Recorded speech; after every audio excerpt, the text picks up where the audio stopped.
Hello guys, today I'm going to show you how to create your chatbot AI with Flowise AI.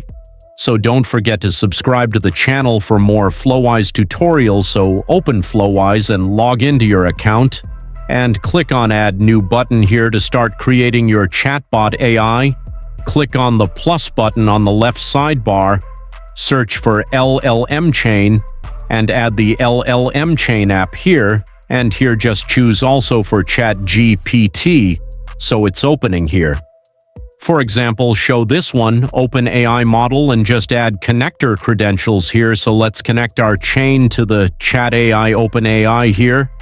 And as you see it, guys, just connect your AI with your Open AI in order to start creating your chatbot with Flowise AI. So this is pretty much it, guys. Just you need to complete the configuration.